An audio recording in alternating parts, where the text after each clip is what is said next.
Nous allons revenir avec Mathieu Boisseau sur le fameux Brexit. Ça a commencé, vous avez vu ça, et les premières conséquences se sentent déjà. Mais là, on les attendait pas là, vous allez voir. C'est le réveil d'un vieux contentieux entre Londres et Madrid à propos de l'enclave britannique de Gibraltar en Espagne. Alors ça mérite une explication. La voici avec Mathieu. Bonjour.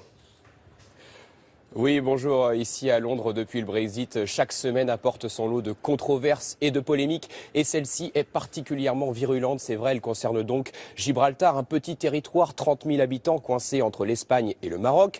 Depuis 300 ans, Gibraltar est la propriété exclusive du Royaume-Uni. Et à ce titre, Gibraltar va donc quitter l'Union européenne. Les négociations sont en train de commencer. Et quand la question de Gibraltar est arrivée sur la table, eh bien, un autre pays est venu mettre son grain de sel, est venu bouleverser la donne. Il s'agit de l'Espagne. L'Espagne a obtenu auprès de Bruxelles de pouvoir bloquer n'importe quel accord commercial signé dans le futur entre l'Union européenne et Gibraltar. C'est un tournant dans l'histoire de cette petite péninsule et cela fait scandale ici au Royaume-Uni. Regardez les unes des journaux, le tabloïd Le Sun qui indique en très grand « Ne touchez pas à notre rocher ». Ensuite The Independent, d'habitude beaucoup plus modéré, qui évoque lui une guerre des mots sur ce dossier de Gibraltar. Certains hommes politiques britanniques vont même plus loin. Ils expliquent qu'il faudra une guerre militaire pour défendre Gibraltar. On n'en est évidemment pas encore là. Il faudra d'ailleurs un feu vert des 27 pour valider tout cela. Mais la polémique enfle. Voyez ce reportage réalisé avec Laura Calmu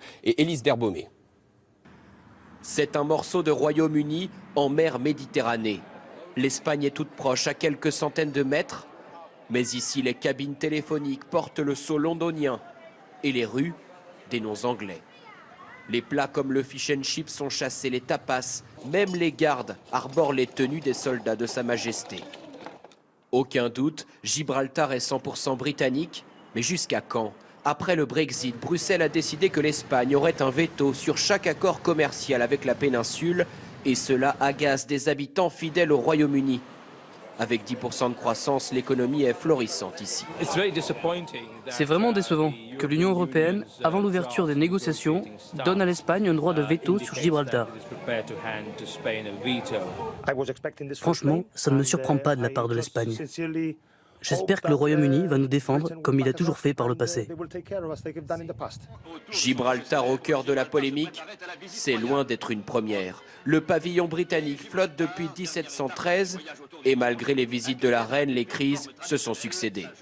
En vue d'éviter certaines manifestations annoncées par des groupes de nationalistes espagnols, les frontières de l'enclave étaient soumises depuis quelques jours à une surveillance qu'on peut dire méticuleuse.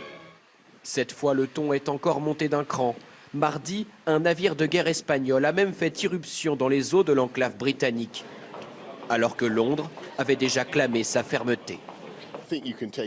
Dites-vous bien que la souveraineté de Gibraltar est inviolable et le restera. Nous protégerons les intérêts de ses habitants. À l'opposé, la réponse de Madrid est-elle pleine d'ironie? Je vois que sur cette question, le traditionnel flegme britannique a soudainement disparu. Le gouvernement espagnol le sait, il dispose d'une carte maîtresse, la fermeture des frontières. Elle bloquerait les 10 000 travailleurs qui viennent chaque jour à Gibraltar et paralyserait la péninsule, selon ce restaurateur.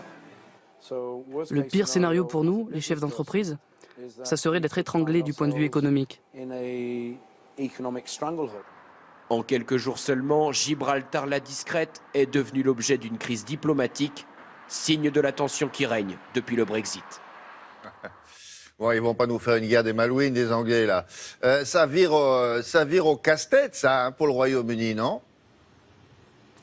Oui, si les Britanniques sont aussi nerveux sur cette question de Gibraltar, c'est parce qu'elle fait écho à un autre dossier très sensible, celui de l'Écosse. L'Écosse ne voulait pas du Brexit, alors elle envisage maintenant un référendum sur son indépendance vis-à-vis du Royaume-Uni pour pouvoir, le cas échéant, réadhérer à l'Union européenne. Jusque-là, cette hypothèse, elle était jugée assez peu probable ici par les dirigeants britanniques, notamment parce qu'au sein de l'Union européenne, certains ne seraient pas favorables à un retour de l'Écosse, au motif qu'il encouragerait les mouvements indépendantistes. Et bien. Sur cette question, il y a eu là aussi un tournant. Et là aussi, c'est avec l'Espagne que ça se passe, puisque l'Espagne, qui a pourtant en son sein la Catalogne, a indiqué qu'elle ne bloquerait pas un retour de l'Écosse. Bref, dans ce grand jeu d'échecs diplomatique qui s'est engagé, la position britannique est déjà assez inconfortable. Oui, à suivre. Merci beaucoup, Mathieu.